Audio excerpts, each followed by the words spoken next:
পৃথিবী থাকে একই রকম আসে। আচ্ছা বাঘ দেখছো কোনো বাঘ? টাইগার দেখো নাই? আপনি মনে হয় চিড়িয়াখানা দেখছেন, দেখছেন অথবা তোমরা ডিসকভারিতে দেখছেন বাঘ কি করে শিকার ধরে নাকি? বাঘ কেমন করে খায়? দৌড়ে হামলা করে তারপরে কি? এই কথা বুঝতে পারছো? বাঘ কেমন করে খায়? একটা সে তার শিকারকে ধরে তারপরে কি খায়, তাই না? আচ্ছা ওর খাবারের মধ্যে কোনো চেঞ্জ আছে?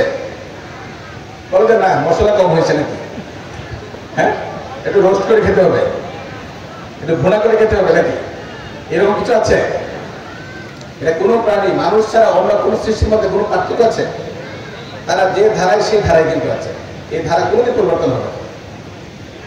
এই জন্য তরুণতা সহজেই তরুণতা, পশু পাখি সহজেই, এবং সে জন্মগত ভাবে এটা করবে, সারা জীবন করবে। কিন্তু মানুষ প্রথমে কোথায় ছিল? না এই পৃথিবীতে মানুষ করে থাকতো প্রথমে কোথায় থাকতো? জঙ্গলে থাকতো, গুহায় থাকতো। এটা সব পড়ো নাই তোমরা? এখন আমরা জঙ্গলে থাকি, আমরা গুহায় থাকি। মানুষ প্রথমে কি করতো? শাক লতা পাতা খাইতো জঙ্গলে, বা কাঁচা মাছ মাংস খাইতো। এখন কাঁচা মাছ মাংস কে খাওয়া? এখানে কেউ খাওয়া হয়। আমরা কত রকমের ফাস্ট ফুড কত কিছু চেঞ্জ করছি। এইগুলি পরিবর্তনটা কে করেছে? মানুষ করেছে, তাই না? এটা কিন্তু এইটা হয়েছে কি করে? মানুষ শিক্ষা। মানুষ কি করে? তার বিদ্যা দিয়েছে, বুদ্ধি দিয়েছে মানুষ। এই বুদ্ধি বিবেক দিয়েছে, সেটাকে ব্যবহার করে কি দিনে দিনে কি করছে? সে নিজেকে উন্নত করছে।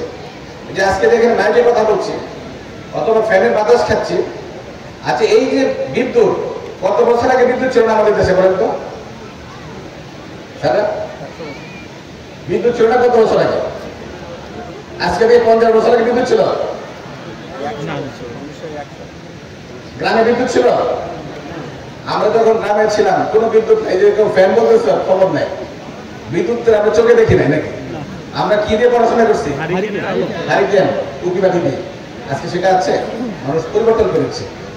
এই যে হজে যেত মানুষ কি এখন বিমান আবিষ্কার হচ্ছে, এইরকম করে কত কিছু আবিষ্কার হয়েছে। এটা মানুষ কি করে? তার চেষ্টা সাধারণত তারা কি করছে? প্রতিনিয়ত সে চেঞ্জ করছে, সম্পর্ক পরিবর্তন করছে, উন্নত হচ্ছে আমরা, তাই না? তো মানুষকে পরিবর্তন হওয়া লাগে, এবং সেই পরিবর্তনটা কি মানে কিসে ঘটে? মানুষ পরিবর্তন হয় কার মাধ্যমে? মানুষের চেষ্টা, চিন্তা চেতনা। এই মানুষ পরিবর্তন হয় কার মাধ্যমে? শিক্ষা, ঠিক আছে? তো এই জন্য তোমরা কিন্তু শিখছো, পড়াশোনা করছো, তাই না? এই স্কুল কলেজে আসছো, দেখো যে স্কুল কলেজে যারা পড়ে, যারা শিক্ষা গ্রহণ করে, তাদের এক ধরনের আচরণ না, তাদের ড্রেস আপ, তাদের কথাবার্তা, তাদের হেয়ার কাট, তাদের স্টাইল, তাদের খাওয়া দাওয়া, তাদের বসা, সবকিছু এক করে। আর যে পড়াশোনা করে নাই, এক যে নর্মাল, তার মধ্যে পার্থক্য আছে না? আছে কি? অনেক বুঝতে পারেন না? তার সবকিছু পার্থক্য, তার কথা বলার পার্থক্য।